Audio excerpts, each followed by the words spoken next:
Hello friends समस्त की मोर नमस्कार जय जगन्नाथ। आज आम जाना घर मुख्य द्वार में क्यों गछ रही शुभ और अशुभ होता है। तो चलते आम जानवा एमती अनेक गछ थाए जहाँ घर पर शुभ और अशुभ होता है। तो घरे सब बेले अशांति लगी रोचे, जिते रोजगार कले भी अंटुनी, अर्थ अभाव लगी रोचे, रोग व्याधि लगी रोचे, परिवार अशांति लगी रोचे, स्वामी स्त्री मध्य कलह लगी रोचे, परिवार मध्य भी कलह लगी रोचे। यही सब अशुभ वृक्ष घर पाखे हेतु एमती घटुछि। तेबे चलतु आज आम से वृक्ष विषय जानिबा।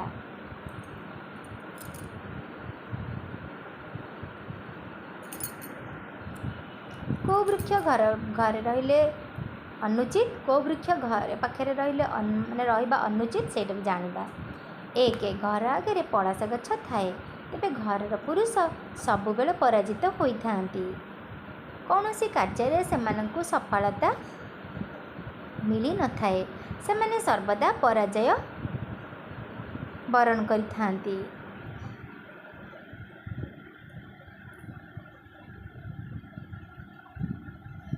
घर आगे तुलसी गछ रहिले घर लोकंकर अकाल मृत्यु होता है। घर आगे तेंतुली गछ रहिले घर लोकंकर अकाल मृत्यु होता है। एपरी कहुए तेंतुली गछरे नेगेटिव एनर्जी रही है। यही गच्छरे भूत प्रेतंकर बास रही है। तेणु घर सामने कि पाखे तेंतुली गछ रहा अनुचित। घर आगे ओस्त गछ रहिले नेगेटिव शक्तिर वृद्धि होता है। या छड़ा ओस्त गछ चेर लंबा होता है, जहाँ घरे कांथरे फाट सृष्टि करे। तेणु घर सामने कि पाखरे ओस्त गछ लगातु नहीं।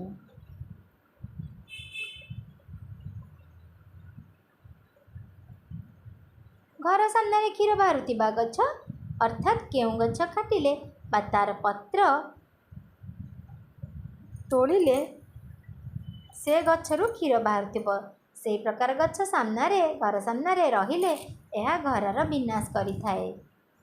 किंतु आपण घरु पाखरे अरख गछ रखी पारिबे, यह खूब शुभ होता है।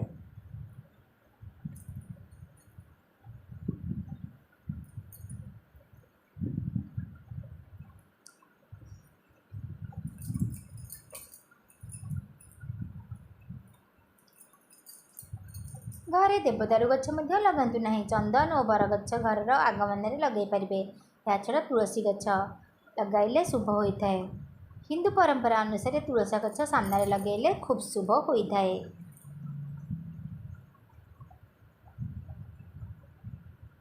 घर आगे गोले कुंभ इत्यादि रखा उचित नुहे, यह घर पर शुभ मना जाए नहीं।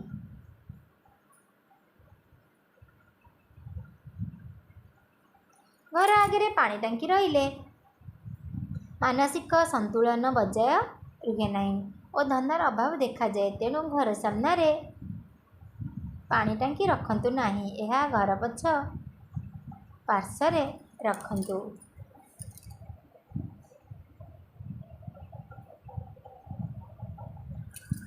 वास्तुशास्त्र अनुजाई बरगछ घर कि व्यावसायिक प्रतिष्ठान पूर्व दिगरे रखिले खूब भल। यही दिगरे गछ रहिले घरे कौनसी प्रकार अभाव असुविधा रुहे नहीं। किंतु जदि घर पश्चिम दिगरे बरगछ रही ताहले अशुभ होता है। एपरिकी गछर छाई घर उपरे रहिले मध्य नकारात्मक प्रभाव पकाई थाए।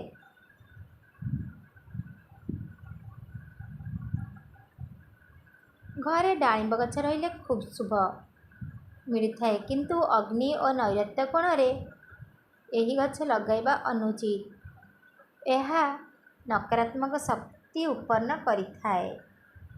सेहीपरि वास्तुशास्त्र अनुसार हलदी गछ घर परिसर रहिबा अनुचित। जदि यही घर आपण चाहे घर उठे तेबे ताकू उपाड़ी फिंगिदेवा उचित। यही गछ रहिले घर उपरे नकारात्मक प्रभाव पड़ता है।